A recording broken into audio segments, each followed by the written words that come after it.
नमस्कार। पॉलीकैब इंडिया का स्टॉक 30% गिर चुका है। अब यहाँ पर 3-4 सवाल निकल कर आते हैं। सबसे इंपॉर्टेंट, क्या हमें इस स्टॉक के अंदर फ्रेश एंट्री ले लेनी चाहिए? ये स्टॉक क्या और नीचे गिरने की संभावना दिखा रहा है या नहीं दिखा रहा? आज चूंकि 12 जनवरी को जब मैं वीडियो शूट कर रहा हूँ, इस स्टॉक के अंदर एक छोटा सा बाउंस बैक देखने को मिला है 2% के आसपास का। लेकिन सवाल ये आता है कि क्या ये बाउंस बैक और कंटिन्यू रहने वाला है या फिर यहाँ से और ज्यादा गिरावट देखने को मिलेगी इस स्टॉक के अंदर? इन सारे सवालों के अलावा एक सवाल का जवाब आपको और मिल जाएगा कि इस स्टॉक के हमें क्या भी खरीदारी करनी चाहिए या नहीं खरीदनी चाहिए, फ्रेश एंट्री लेनी चाहिए या नहीं लेनी चाहिए। और एक सवाल और है जो कि लॉन्ग टर्म इन्वेस्टर वालों के लिए होगा कि भैया अगर हमने नीचे से खरीदा हुआ है और हमारी पोर्टफोलियो का स्टॉक है तो हमें इस स्टॉक से निकल जाना चाहिए या होल्ड करके रखना चाहिए। अब सबसे पहले एक कॉन्सेप्ट को समझ लीजिए। इस कॉन्सेप्ट का नाम है नियत का कॉन्सेप्ट। अब ये नियत का कॉन्सेप्ट क्या है, बड़े ध्यान से समझिएगा। एक स्टॉक है जिसके अगर हम रिजर्व और सरप्लसेस की बात करें, मैं पॉलीकैब की ही बात कर रहा हूं, 7,000 करोड़ के आसपास इसके रिजर्व और सरप्लसेस। अब सवाल ये आता है कि इतने अच्छे फंडामेंटल है कंपनी का ईपीएस कंसिस्टेंटली बढ़ता जा रहा है, ईयर टू ईयर ईपीएस भी बढ़ रहा है। अगर कंपनी के हम शेयर होल्डिंग पैटर्न्स देखें तो वो भी बहुत ज्यादा इंटरेस्टिंग दिखाई देते हैं। एफआईज की शेयर होल्डिंग कंसिस्टेंटली बढ़ती जा रही है, प्रमोटर की होल्डिंग अच्छी खासी बढ़ी हुई इस स्टॉक के अंदर, ये कह सकते हैं खुद की कंपनी के अंदर। तो सब कुछ अच्छा है इस कंपनी में, इसके reserve, surplus, profit, sharing, sales वगैरह सब कुछ अच्छा है। फिर आखिर इस स्टॉक में इतनी बड़ी गिरावट क्यों देखने को मिली? अब यहां पर जो मैं बात बताने वाला हूं, उसके बाद जो मैं साइकोलॉजिकल पॉइंट्स आपको बताऊंगा उसको ध्यान से समझिएगा। सबसे पहले देखिए, एक बात निकल कर आई, एक न्यूज निकल कर आई कि बीएस ने 200 करोड़ के आसपास का घपला किया है। उसके बाद हो गया मार्केट ऑफ, और फिर एक नई न्यूज सामने निकल कर आई कि यहाँ पर 1000 करोड़ की गड़बड़ देखने को मिल रही है। और जैसे ही ये खबर बाहर आई उसके बाद से इस स्टॉक के अंदर लोअर सर्किट लगा, ये स्टॉक 20% से नीचे गिरा। टोटली अगर हम देखा जाए तो लगभग अभी जिस समय वीडियो शूट कर रहा हूं ऑलमोस्ट 30% की इस स्टॉक में गिरावट है। ओवरऑल देखें तो 33 से 34% की गिरावट देखने को मिली इस स्टॉक के अंदर। अब सवाल आते हैं इंपॉर्टेंट सवाल, लेकिन उससे पहले एक साइकोलॉजिकल पॉइंट समझ लीजिए। मैं आपको पहले भी इस बारे में बता चुका हूं, दोबारा बताता हूं। अगर कोई स्टॉक जिसका फंडामेंटल बहुत ज्यादा स्ट्रांग है, बहुत ज्यादा अच्छा है, ऐसा स्टॉक जिसको हर कोई लेना चाहता है अपने पोर्टफोलियो के अंदर, लॉन्ग टर्म इन्वेस्टमेंट के अंदर, ऐसा स्टॉक जिसको अगर शॉर्ट टर्म के लिए भी खरीदा जाए, जिसको मुनाफा होने की संभावना बहुत ज्यादा दिखाई देती है, अगर उस स्टॉक में गिरावट आनी है और वो गिरावट अगर अच्छी खासी मात्रा के अंदर आनी है तो वो कभी भी किसी सिंपल न्यूज के साथ नहीं आएगी, वो हमेशा एक नेगेटिव न्यूज के साथ आएगी, हमेशा एक नेगेटिव न्यूज के साथ। अब सवाल आता है ऐसा क्यों? इस ऐसा क्यों को समझाने से पहले मैं आपको एक चीज और बताना चाहूंगा। अब ये अडानी का मामला निकल कर आया था आज से कुछ महीनों पहले, जब हिंडनबर्ग ने एक आरोप लगाया था। उस समय मैंने एक बात कही थी, शायद पूरे यूट्यूब पर, जब पूरा यूट्यूब कह रहे थे भैया अडानी तो गया गया गया, उस समय मैंने एक बात कही थी और बहुत सारे लोग मुझे कमेंट करके बोल रहे थे कि तो अंधभक्त है, फलाना दिखाना, बहुत सारी बातें। लेकिन मैंने उस समय भी एक बात कही थी कि किसी चीज का इल्जाम लगाना एक अलग चीज है और उसका प्रूफ होना एक अलग चीज है।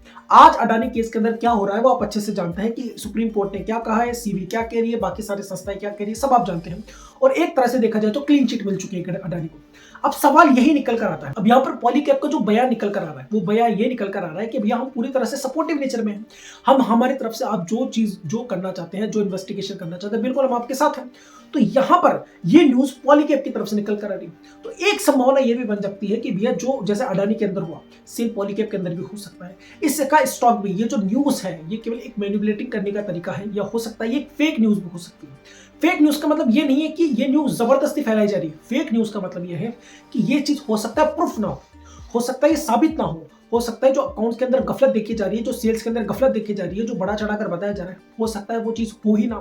तो ये एक इंपॉर्टेंट पॉइंट है जो कि अडानी के अंदर भी मैंने आपको कहा था और इस स्टॉक के अंदर भी कहता हूं कि इल्जाम लगाने की अलग चीज है और उसको प्रूफ करना एक अलग चीज है। जब तक कोई ऑफिशियली रिपोर्ट नहीं आ जाती इसके सामने, तब तक मुझे नहीं लगता इस न्यूज पर पूरा 100% विश्वास करना चाहिए। फिर सवाल आता है मार्केट क्यों गिर रहा है, ये स्टॉक क्यों गिर रहा है? रीजन ये है कि मार्केट उस चीज को लिवरेज करके डिस्काउंट कर देता है सर सारी चीजों कि वो स्टॉक अगर ऐसा कर लेता है, वो पूरा मानकर चलता है इस बात को कि ये चीज हो चुकी है, तो ऐसा होने पर इस स्टॉक के साथ क्या हो सकता है, उसके बाद वो स्टॉक बहुत तेजी से नीचे है और आप देख सकते हैं कुछ दिनों के अंदर 30% नीचे गिर गया। ये सबसे इंपॉर्टेंट चीज।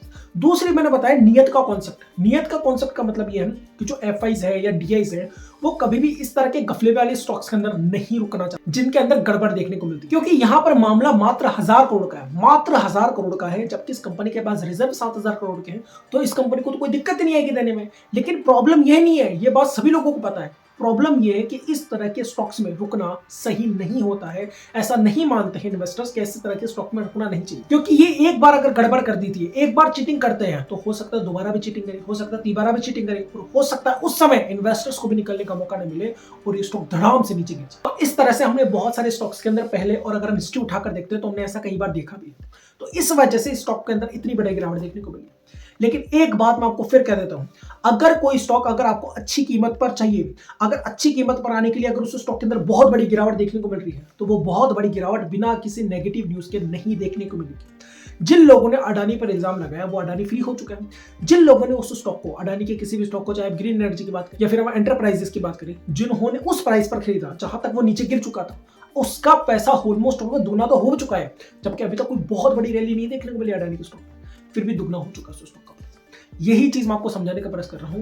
कोई भी स्टॉक अगर अच्छी प्राइस पर आपको चाहिए, अगर अच्छी प्राइस के लिए अगर वो गिरावट दिखाएगा, तो वो कभी भी बिना नेगेटिव न्यूज के नहीं दिखाएगा, क्योंकि उस नेगेटिव न्यूज से एक डर बना रहता है पूरे के पूरे मार्केट में। आप किसी भी यूट्यूब चैनल पर वीडियो उठाकर देख लीजिए, कोई भी यूट्यूब चैनल वाला आपको क्या कह रहा है कि सावधान रहिए, देख के इन्वेस्टमेंट कीजिए, ये देखिए, वो देखिए, फलाना दिखाना, बहुत सारी चीजें। वहीं अगर इस स्टॉक में नॉर्मली गिरावट देखने को मिलती है 30% की, तो लोग वीडियो इस तरह से बनाते हैं कि जितना खरीदे उतना गिरो, जितना गिरे उतना खरीदो, जितना गिरे उतना खरीदो, और एवरेजिंग करो, जितना गिरे उतना खरीदो, देखो फंडामेंटल ये है, फलाना दिखाना, बहुत सारी चीजें। अभी क्या हो रहा है, अभी लोग डर रहे हैं। अब यहां पर टेक्निकल एनालिसिस की भी चर्चा कर लेते हैं इस पॉइंट पर। देखिए, इस स्टॉक के अंदर एक छोटा सा बाउंस बैक देखने को मिला है आज शुक्रवार। मुख्य बात यह है कि अगर इस स्टॉक के अंदर, चूंकि ये स्टॉक जो है 100 ईएमए को भी काट चुका है, 200 ईएमए को भी काट चुका है, तो जब तक ये 200 ईएमए तक नहीं आता, मैं आपको बिल्कुल भी रिकमेंड नहीं करूंगा कि आप इस स्टॉक के अंदर फ्रेश एंट्री, कि जब आप बिना किसी टेक्निकल चीज को मानकर केवल और केवल साइकोलॉजिकल पॉइंट ऑफ व्यू से, या केवल आपको सही लग रहा है इस वजह से आप किसी स्टॉक के अंदर एंट्री ले रहे हो, तो वहां पर जो आपका पैसे का रिस्क है वो पूरा 100% होता है। कहने का मतलब यह है कि अगर आप अपने पैसे खोने के लिए पूरी तरह से तैयार हैं, या फिर आप अपने पैसे यहां से 10 गुना करने के लिए तैयार हैं, तो आप इस स्टॉक में अभी इन्वेस्टमेंट कर सकते हैं। लेकिन अगर आपको निकता है कि यार मैं जो पैसे डाल रहा हूं, चाहे 10,000 हो, 5,000 हो, 20,000 हो, मैं उसको खोना नहीं चाहता, मैं उस तरह रिस्क नहीं लेना चाहता, तो जब तक ये स्टॉक स्टेबल नहीं हो, तब तक इस स्टॉक में बिल्कुल भी इन्वेस्टमेंट, मैं बिल्कुल भी सलाह नहीं दूंगा, बिल्कुल भी रिकमेंड नहीं इस स्टॉक में आप इन्वेस्टमेंट करें, क्योंकि 200 ईएमए के बाद ये स्टॉक जो है वो थोड़ी कंफर्टेबल स्थिति के अंदर आ जाता है। दूसरे थोड़ा स्टॉक जो है वो स्टेबल कैटेगरी के अंदर आ जाता है। उसके बाद अगर ये स्टॉक उसको काट दे, उस ईएमए लाइन को काट दे 200 डेज, तब आप इस स्टॉक के अंदर फ्रेश एंट्री लेने का सोच सकते हैं एक स्टॉप लॉस के साथ। अब अगर हम इसके सपोर्ट रेजिस्टेंस की बात करें, तो इसको जो पहला बड़ा रेजिस्टेंस देखने को मिलेगा वो 200 ईएमए के आसपास देखने को मिलेगा। यहां पर जाने के बाद इस स्टॉक में एक बड़ी गिरावट देखने को मिल सकती है, और अगर यहां से ऊपर चला जाता है तो फिर ये स्टॉक थोड़ी स्टेबल के अंदर आ जाएगा, फिर आप इसमें फ्रेश एंट्री ले सकते हैं स्टॉप लॉस के साथ। अगर ये स्टॉक नीचे गिरता है तो इसको जो बड़ा सपोर्ट देखने को मिलेगा, ऊपर इसको रेजिस्टेंस मिल रहा था, जो इसको बड़ा सपोर्ट देखने को मिलेगा वो 3620 रुपए के लेवल पर देखने को मिलेगा। और ये सपोर्ट सिर्फ कैंडल का नहीं है, यहां पर ये अपने ट्रेंड लाइन को भी सही से फॉलो कर रहा है, तो यहां पर दो सपोर्ट एक साथ देखने को मिलेंगे एक ही पॉइंट पर, तो ये एक बड़ा सपोर्ट बन जाता है, जहां पर आपको इस स्टॉक के अंदर एक अच्छा बाउंस बैक देखने को मिल सकता है। लेकिन आपको खरीदना तभी है जब इसकी अच्छी कंफर्मेशन आ जाए, क्योंकि जब ये स्टॉक थोड़ा स्टेबल हो जाए तब आप इस स्टॉक में पैसा लगा सकते हैं। अब एक आखिरी सवाल कि लॉन्ग टर्म इन्वेस्टमेंट वाले क्या करें, और इस चीज को मैं पहले से कहता हुआ आ रहा हूं कि एक लाइन फिक्स कर लीजिए अपनी, एक प्राइस फिक्स कर लीजिए, कोई मूविंग एवरेज की कोई लाइन फिक्स कर लीजिए, कुछ भी कर लीजिए, लेकिन एक लाइन फिक्स कर लीजिए अपनी कि यहां पर मुझे किसी भी कीमत पर निकलना है। अब इस चीज से आपको बेनिफिट भी होंगे और इससे आपको लॉस भी पूरा का पूरा देखने को मिलेगा। और आप छोड़िए, वॉरेन बफेट तक यही चीज फॉलो करते हैं। सर अभी पेटीएम के अंदर उन्होंने यही चीज तो फॉलो करी। जब आप कोई नियम बनाते हैं तो उस पर आपको फॉलो करना ही पड़ता है। उस नियम से आपको बेनिफिट भी देखने को मिलेंगे और उससे आपको लॉस भी देखने को मिलेंगे, लेकिन ये नियम ही है जो आपको औरों से अलग बनाएगा उस स्टॉक के प्रति। क्योंकि अगर आपका पोर्टफोलियो 100 स्टॉक का है तो 10 से 15 स्टॉक में आपको ऐसा करना ही होगा, क्योंकि वो स्टॉक ऐसा करने के लिए आपको किसी ना किसी तरह से मजबूर करेंगे। उन स्टॉक्स में या तो आपको बहुत ज्यादा बेनिफिट देखने को मिलेगा या बहुत ज्यादा लॉस देखने को। और ज्यादा से ज्यादा ऐसा करने से होगा क्या, वो स्टॉक थोड़ा और महंगे प्राइस पर मिलेगा, लेकिन एटलीस्ट अगर वो स्टॉक नीचे गिर जाता है तो आपके सारे के सारे पैसे नहीं डूबेंगे। तो ये आपको कैसा लगा कमेंट करके जरूर बताएगा। आईपीओ और स्टॉक मार्केट से जुड़ी हुई ऐसी वीडियो के लिए चैनल को सब्सक्राइब कर लीजिए।